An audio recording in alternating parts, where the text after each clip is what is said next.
இங்கே வந்திருக்கும் அனைவருக்கும், பத்திரிகை நண்பர்களுக்கும், ஊடகங்களுக்கும், தமிழ்நாட்டு மக்களுக்கும், இந்த படத்தை தயாரித்த Passion Studios, Sivakarthikeyan productions, director Sivakumar Murugesan அவர்களுக்கும், அவருடைய அனைத்து தொழில்நுட்ப கலைஞர்களுக்கும், என் கூட நடித்த அனைவருக்கும் முதல்ல நான் என் நன்றியும் வணக்கத்தை தெரிவித்துக் கொள்கின்றேன். இது ஒரு சக்ஸஸ் மீட்னா ப்ரெஸ்ஸோட ஒரு சக்ஸஸ் மீட். அண்ட் ஒரு உண்மையான சக்ஸஸை கொண்டாட பெருமையாக இந்த மேடையில் நிற்கிறேன். சினிமா ஒரு ஃபன்னி பிளேஸ். இப்படியும் இருக்கலாம், அப்படியும் இருக்கலாம், எப்படி வேணாலும் இருக்கலாம். ஆனால் அதோட வெற்றி தோல்வி, அதோட அந்த அந்த சின்ன சின்ன நெளிவு சுழிவுகள் இதெல்லாம் நான் ரொம்ப வருஷமாக நான் பார்த்து நிறைய கற்றுக்கிட்டேன். பட் ஒன்று நான் எப்போவுமே ஒரு விஷயம் மட்டும் நான் எனக்கு வச்சுருக்கிறது, I don't take anything seriously. எதுவுமே சீரியஸாக எடுத்துக்க மாட்டேன். அப்படியா? சந்தோஷம். நான் இந்த படம் நடிக்கிறப்போ ஆஃப்கோர்ஸ் நான் நிறையா பேசியிருக்கேன், அந்த படத்தை பற்றி சொல்லியிருக்கேன். அப்புறம் இசை வெளியீட்டு விழாவில் நிறையா இவர் பிரசன்னா பற்றி பேசியிருக்கேன், விவேக் பற்றி பேசியிருக்கேன். எல்லாம் நடித்தவங்க எல்லோரும். எனக்கு வருத்தம் என்னென்னா, அந்த ஷூட்டிங்கில் ஒருத்தர்கிட்டையும் நான் ஜாஸ்தி பேசலை. ஏன்னா ஒன்று அந்த வெயிட்டு என் உடம்புல, இன்னொன்று என் கால் வலி தாங்க முடியல. கண்ணை திறந்தேன்னா அழுதுடுவேங்கிற பயத்தில் கண்ணை மூடிக்கிட்டு அப்படியே உட்காந்துட்ருப்பேன். அந்த பாலசரவணன் தான் ஓரளவுக்கு என்கிட்ட பேசலான்னு நினைக்கிறேன். ஏன்னா அவர் என் பக்கத்துலேயே உட்காந்துட்டு இருந்தார். அப்புறம் இவங்களெல்லாம் எனக்கு தெரிஞ்சு கூட எனக்கு அவ்வளோ பேச முடியல. ரேஷலெல்லாம் நான் ரொம்ப அப்ரிஷியேட் பண்ணேன், அப்படி பார்த்துக்கிட்டே இருப்பேன். அப்புறம் இந்த மருமகளாக அந்த 3 பொண்ணுங்களும், ஐயோப்பா என்ன performance, what is this performance, fantastic. இதில் முக்கியமாக இந்த படத்தை பற்றி பேசணுன்னா, இது ஒரு உண்மையான சக்ஸஸ்ங்கிறத தாண்டி நான் நிறைய எழுதி வச்சேன். இது இப்போ பிஸ்னஸில் ஒரு பெரிய வெற்றியை கணிச்சிருக்கு. எல்லோரும் 50 கோடி 60 கோடின்னு நீங்கள் நினச்சி பாருங்கள். இந்த படம் 150 ரூபா டிக்கெட்டில் இருந்து மாறாமல் இவ்வளோ கலெக்ட் பண்ணியிருக்கு. இப்போ சில பெரிய ஹீரோஸ் அந்த பெரிய படங்கள் வரும்போது 1500 200 2000 ரூபாய்க்கெல்லாம் டிக்கெட் விற்று அந்த கலெக்ஷன் அப்படி வந்திருக்குன்னா, if you look at it rightfully, we have done better then everybody else. Ticket ப்ரைஸை நியாயமாக வச்சு பெண்களுக்காக போய் இந்த படத்தை சேர வேண்டும், அவங்கள கஷ்டப்படுத்தக்கூடாதுன்னு அந்த டிக்கெட் ப்ரைஸ் அப்படியே வச்சு இன்ன வரைக்கும் உண்மையான சக்ஸஸ் அதுதான். ஏன்னா அந்த பிஸ்னஸ் அப்படின்னு பேசணுன்னா இதை நான் சொல்லி தான் ஆகணும். இதில் டைரக்டரை பற்றி நான் பேசணும். அவர் அதிகமாக பேச மாட்டார்னா, இன்றைக்கி பரவாயில்ல, மேடையில் கொஞ்சம் நல்லாவே பேசினார். எல்லாருக்கும் நன்றி சொல்லி, உண்மையிலே நீங்கள் எல்லாருமே பிரமாதமாக வேலை பார்த்தீங்க. அண்ட் எஸ்பெஷலி ப்ரொடக்ஷன் சைடில் ஒரு கலையாக இருக்கட்டும், ராகுலாக இருக்கட்டும், கார்த்திகா இருக்கட்டும், யாராக இருக்கட்டும், they really work so well. ஆனால் முக்கியமாக இதில் சிவகார்த்திகேயனை நான் என்ன சொல்கிறேன்னா, என்ன கேட்டாலும் அவருக்கு தெரியும், அப்டேட்லேயே இருக்கார். ப்ரொடியூசர்னால் இப்படி இருக்கணும். ஏன்னா நான் ஒரு ப்ரொடியூசர்னால I can understand and I appreciated that quality in you. He was updated about everything. என்கிட்ட சொல்லாரு, நீங்கள் அந்த சீனில் நடந்து வரீங்க பாருங்க. எனக்கு என்னடா நடந்து வர பற்றியே பேசுகிறாரு, என்ன இது நடந்து வருதுன்னு நான் நினச்சிக்கிட்டு இருந்தேன். படம் தியேட்டரில் பார்க்கும்போது தான் எனக்கு தெரிஞ்சது. ஆனால் இதில் ஒரு பெரிய உண்மை மதிப்புக்குரிய கமல்ஹாசன் அவர்கள் சொன்னார், ராதிகா இந்த படம் ஜெயிக்கணும். இது ஏன் ஜெயிக்கணும் அப்படிங்கிறதுக்கு அவர் ஒரு காரணம் சொன்னார். இந்த படம் இந்த படம் ஓடலைன்னா எல்லாரும் ராதிகாவை பற்றி பேசுவாங்க. நீ நல்லா நடிச்சிருக்க, பிரமாதமாக நடிச்சிருக்கங்கிறது நான் படம் வரதுக்கு முன்னாடியே நானே சொல்லிட்டேன். ஆனால் இந்த படம் ஜெயிச்சா சிவகுமார் முருகேசன் ஜெயிக்கணும், அவர் கூட இருக்கிற அத்தனை பேரும் ஜெயிக்கணும். மியூசிக்கில் இருந்து, கேமராவில் இருந்து, அதுவும் அதில் நடித்த ஒவ்வொரு கதாபாத்திரமும் ஜெயிக்கணும். அதுக்காக இந்த படம் ஓடணும்னு சொன்னார். சிவா உங்ககிட்டயும் அது சொன்னாரா? சொன்னார். I really thought it is true.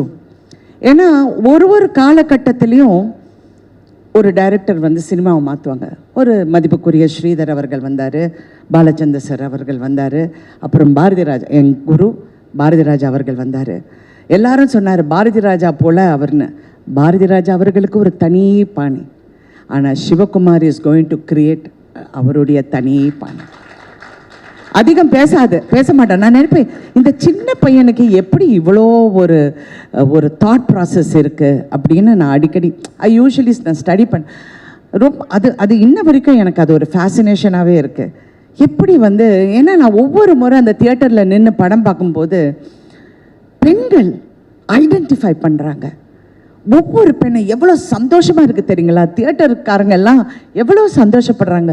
Madam கூட்டம் வருது மேடம், தியேட்டருக்கு பாருங்கள் எப்படி கூட்டம் வருதுன்னு. எல்லா பெண்களும் அந்த ஒவ்வொரு வசனத்துக்கும், வெறும் பெண்கள் மட்டும் இல்லை, ஹஸ்பண்டும் கூட்டி வராங்க, எல்லாரையும் பிள்ளைங்களை கூட்டிகிட்டு வராங்க, எல்லாரும் அதை ரசிக்க போகுது. உண்மையிலே என்னுடைய இவ்வளோ நாள் கலை பயணத்தில் இது நான் பார்க்க கிடைச்சது எனக்கு ஒரு பெரிய பாக்கியம்னு நான் நினைக்கிறேன். ஏன்னா நான் நிறைய பார்த்துட்டேன். நான் ரஜினி சார் கூட நடித்த 3 முகம் படம் 100 டேஸுக்காக ஒவ்வொரு ஊருக்கு போகும்போது அது ஒரு ஃப்ரெண்ட்ஸி. ஆனால் அதில் சில்க் ஸ்மிதா இருந்தனால எல்லாரும் சில்க் ஸ்மிதாவை தான் பார்த்தாங்க. நான் சைடில் இருந்தேன். பட் ஓகே, அதெல்லாம் சும்மா ஜோக். ஐயோ, எது சொன்னாலும் ஜோக்காக கூட சொன்னாலும் யோசிக்க வேண்டியதாக இருக்குது. தெரியாமல் சிவகுமார் என் பின்னாடி சிரித்தார். அது மாதிரி இப்போ இந்த படத்தை பார்க்கும்போது நான் சித்திக்கு அப்புறம் நிறைய பெண்களோட ஒரு ரிஃப்ளெக்ஷனை பார்த்தேன் சொசைட்டியில். நான் சீரியல் எடுக்க போந்தேன் நான் அப்படி தான் நினச்சேன். பட் இதில் டைரக்டர்கிட்ட எனக்கு பிடிச்சது கேரக்டர் பில்டிங். அந்த கேரக்டர்ஸை எப்படி பில்ட் பண்ணணும், அந்த கேரக்டரை எப்படி நம்ம கொண்டு போய் சேர்க்கணும் இங்கிறது அவ்வளோ ஒரு திறமை. அதாவது நீங்கள் பாரதி ராஜா ஒப்பிட்டு நிறைய பேர் சொன்னாங்க, அவர் வந்து தனி கேட்டகரி. அவர் சினிமாவை வந்து ஒரு புரட்சி பண்ணார். கண்டிப்பாக சிவகுமார் நீங்கள் அந்த புரட்சியை நீங்கள் வந்து கடைப்பிடிச்சு கடைசி வரைக்கும் அந்த புரட்சியை நீங்கள் வந்து அதனால தான் நான் உங்கள் செய்யோனை பற்றி திருப்பி நான் பேசுகிறேன். சிவா கரெக்டாக பண்ணுங்கள். அதாவது சிவான்னு உங்களை அவரையும் சொல்கிறேன் சிவான்னு. பட் அவரை நான் இப்போ எஸ்கேன்னு கூப்பிட்றேன். SK1 SK2 இருக்காங்க என் லைஃப்பில். ஒன்று என் ஹஸ்பண்ட் சரத்குமார், இன்னொன்று producer Sivakarthikeyan and actor. So 2 SKs who have changed my life also. ஏன்னா அவர் தான் என்னை வற்புறுத்தி இந்த படத்தை பண்ண சொன்னார். பண்ணியே ஆகணும்னு. நான் முடியவே முடியாதுன்னு. இப்போ உங்களுக்கு தெரியுதா, நேற்றே நான் 6 கதை கேட்டேன். எல்லாமே கிழவி கேரக்டர் வந்து சொன்னாங்க. நான் அப்படியே பார்க்குறேன். அப்புறம் வேற அப்படின்னு முன்னையாவது மதர் கேரக்டர் சொன்னாங்க, இப்போ கிழவி வரைக்கும் போயிட்டாங்க. யோ ஸ்டாப் அப்படின்னு சொல்லி. அதனால் உங்களுக்கு அந்த உங்களுக்கு தெலுங்கு பேசுகிறேன், தெலுங்குலேருந்து ஹைதராபாத்தில் ஷூட்டிங்னால ஆட்டோமேட்டிக். அதனால் உங்களுக்கு அந்த ஒரு ரெஸ்பான்சிபிலிட்டி இருக்குது. அடுத்த படத்தில் நம்ம ஈக்குவலாக செய்கிறோம். Okay okay, thank you. Anyway, so உங்களை பற்றி நான் நிறைய சொல்லிட்டேன். ஆனால் இன்றைக்கி இந்த படத்தை நான் வந்து தியேட்டர்ஸில் பார்க்க போகும்போது ஹீரோயினாக நான் பயணித்து இந்த 48 வருஷத்தில் நான் கற்றுக்கிட்டது வந்து எல்லா பெண்களையும் நான் பார்ப்பேன். எல்லா ஹீரோயின்ஸ் கூடயும் நான் நெருக்கமாக பழகுவேன். எல்லாரும் எனக்கு ஃப்ரெண்ட்ஸு. எல்லாரையும் பார்க்கும்போது அவங்களுக்குள்ள ஒரு பயம் எப்போவுமே இருக்கும். அடுத்த படம் என்ன, it's a very insecure job, very insecure. அடுத்த படம் என்ன, யங்காக இருக்கணும், அழகாக இருக்கணும், ஸ்லிம்மாக இருக்கணும், வயசு தெரியக்கூடாதுன்னு. எனக்கு ஒரு ஒரு ஒரு ஒரு விஷயம் என் மனசில் ரொம்ப ஆழமாக ஒரு காலத்தில் பதிஞ்சது. எனக்கு அப்போ என்ன ஒரு 25-26 வயசு இருக்கும். என்னுடைய பர்த்டே வந்து ஏதோ செட்டில் கொண்டாடுறாங்க. அப்போ ப்ரெஸ்ஸில் நிறைய பேர் வந்தாங்க. அப்போல்லாம் பத்திரிக்கை தானே. ஸோ எல்லாம் அந்த பேனாவும் பேப்பரோடு நின்று, மேடம் உங்கள் வயசு என்ன சொல்லுங்கள் மேடம் அப்படின்னாங்க. நான் இப்படி திரும்பி அவரை பார்த்தேன். ஏன்னா ஃபர்ஸ்ட் ஆஃப் ஆல் ஒரு லேடியை வயசை பற்றி கேட்குறது இட்ஸ் அ ரூட் கொஸ்டின் அப்படின்னு நான் நினச்சேன். அவர் என்ன நினச்சார்னா, வயசை மறைக்கிறாங்க அப்படின்னு அவர் பக்கத்தில் இருக்கிற பற்றி வயசை சொல்ல ரொம்ப யோசிக்கிறாங்க போல இருக்கு. I was just looking at him and I was thinking, so இதுதான் என் லைஃபோட சேலஞ்சா? நான் வந்து என் வயசை ப்ரூவ் பண்ணோம், என்னுடைய அழகை ப்ரூவ் பண்ணோம், எனக்கு இப்படி பண்ணணும். I don't think that's a challenge for anybody. எல்லாருமே அவங்களுக்குள்ளே ப்ரூவ் பண்ணிக்கிட்டாலே போதும். அது if you're a big success, moderate success எதுவாக இருந்தாலும் success is success and nothing is as sweet as success, and that is Thai Kelavi today. Such a wonderful success, a true success, womenக்கு success, empowermentக்கு success. I really feel ரொம்ப ப்ரௌடாக இருக்குது. இந்த மாதிரி ஒரு படத்தில் நடித்து எல்லா பெண்கள் வந்து பாராட்ட போகுது. நான் இது வரைக்கும் யாராவது என்னை பாராட்டினா தேங்க்யூ சொல்ல அச்சா சிவகுமார் தாங்க, அவர் தாங்க ஹீரோ, அவர் தான் எல்லாம். Because that success belongs to you. சின்ன பையன் நீ, இன்னொரு சின்ன பையன் சிவகார்த்திகன், அதுவும் சுதனை சின்ன பையன் சொல்ல முடியாது, இருந்தாலும் ஒரு ஆண்மகன், பேஷன் ஸ்டுடியோஸோட சுதன் அவர்கள். எல்லாருமே நீங்கள் பெருமைப்படலாம். நிறைய பேரோட கேரியரை நீங்கள் பெரிய அளவுக்கு லான்ச் பண்ணிருக்கீங்க. இந்த மருமகளாக நடித்த ஒவ்வொரு பொண்ணுங்களும் என்னால் மறக்கவே முடியாது. அதே மாதிரி பாலசரவணன் என்ன நடித்தார், அதுவும் இவங்க இருக்காங்களே பாருங்க, இந்த நம்ம பிசிஸு, அப்புறம் அந்த கருப்பன், அந்த சாமியார் என்ன கங்களார் அடிகளரா, அவர் சாம், எல்லாருமே இதான் இவர், எல்லாருமே எல்லாருடைய கேரியரையும் நீங்கள் நினச்சி பாருங்கள். This is another phase in films. Cinema இண்டஸ்ட்ரியே கன்ஃபியூஸ் ஆகிருக்கு. என்னடா இந்த படம் ஓடுது, எல்லா ப்ரொடியூசர்ஸும் தியேட்டருக்கு ஃபோன் பண்ணி கலெக்ஷன் என்னங்க, என்ன நிஜமாவே இந்த அமௌண்ட்டா, நிஜமாவே இப்படி நடக்குதா, ஏங்க அவங்க பறக்கலைங்க. நான் வேற தெரியாமல் இது ரஜினி சார் பண்ண வேண்டிய படம்னு சொல்லிட்டேன். நான் சொன்னது கேரக்டர் வைஸ், அது அவருக்காக நிறைய ட்வீட் பண்ணியிருக்கலாம். யாருமே பறக்கலையே. ரஷ்யாவிலேருந்து நான் டான்சஸ் கொண்டு வரலையே. என்ன இது இந்த படம் ஓடுதுன்னா இட் இஸ் கில். ஸோ உண்மை என்னென்றால் கண்டென்ட் இஸ் கிங். அதை பேக்கேஜ் பண்ணுறதும் இன்னொரு கிங், சிவகார்த்திக் கிங். ஐயோ ஏதாவது என்ன சர்ச்சை செஞ்சிருவாங்க, வேண்டாம் எல்லாரும் பயந்து பேச வேண்டியதாக இருக்கு. ஸோ எனிவே இன்னைக்கு வந்து இதெல்லாம் பார்க்கும்போது ரொம்ப சந்தோஷம். சிவா, ரெண்டு சிவாக்கும் இந்த ஆர்டிஸ்டுக்கு எல்லாமே I am really very happy for them. எனக்கு உண்மையில் நான் நிறைய பார்த்துட்டேன், நான் நிறைய வெற்றியை பார்த்துட்டேன், நிறைய விஷயங்கள் தாண்டி வந்துட்டேன். அவங்கள பார்க்க போகுது ரொம்ப சந்தோஷம். அங்கே சைனீஸ் டாக்டராக ஒர்க் பண்ணார் பாருங்க, அவர் வந்து ஒரு உண்மையை மறைச்சிட்டாரு. அவர் சரத்குமாரோட காலேஜ் மேட். நான் அன்னைக்கு பார்க்குறேன், ஆமாம் டே என்னடா அப்படிங்கிறாங்க. என்னடாவா, யார் அது அப்படின்னு பார்த்தா இப்படி. அதனால என் கணவர்கிட்ட சொன்னேன், நீங்கள் என்னை ஏமாத்திட்டீங்க, ஏதோ வயசெல்லாம் மறைச்சு ஏதோ கல்யாணம் பண்ணிட்டீங்க போல இருக்கு. எல்லாம் வேறு சைஸில் இருக்காங்க, வேறு ஹைட்டில் இருக்காங்க, but college mate. Thank you so much for entertaining. Thank you so much, thank you. இன்னொரு விஷயம் வந்து இந்த படத்தில் ஒரு ஹைலைட், தவறு எங்கே நடந்தாலும் அதை நம்ம தட்டி கேட்கலன்னா அந்த தவறுக்கு உடந்தையாக போகிற மாதிரி இருக்கும். ஒவ்வொரு கேரக்டரும் தவறை உணர்றாங்க அவங்கவுங்க விதத்தில். எனக்கு அது ரொம்ப பிடிச்சிருக்கு. அது மருமகளாக இருக்கட்டும், அந்த அடுத்த கேரக்டர்ஸாக இருக்கட்டும், கங்காரு அடிகளாராக இருக்கட்டும், அந்த தவறை எப்படி உணர்றாங்க அதுதான் இது. ஏன்னா சமீப காலமாக நான் பார்க்கும்போது சொசைட்டியில் இவ்வளோ மாற்றம் இருக்கா, இவ்வளோ முட்டாளுங்க இருக்காங்களா, இவ்வளோ எம்பத்தி, அதாவது ஒரு மனசுக்குள்ள ஒரு சிம்பத்தி இல்லாமல் நிறைய பேர் இருக்காங்களா அப்படிங்கிற ஒரு பயம் வந்தது. சினிமா வந்து ஒரு சமுதாயத்தை கெடுக்குதா அப்படிங்கிற ஒரு கேள்வியும் வருது. ஏன்னா நம்ம வீட்லேயும் பிள்ளைங்க இருக்காங்க, எல்லாரும் இருக்காங்க. கலை நீங்கள் அப்படியே நெளியறீங்க, நான் ஒன்றும் தவறாக சொல்ல மாட்டேன்.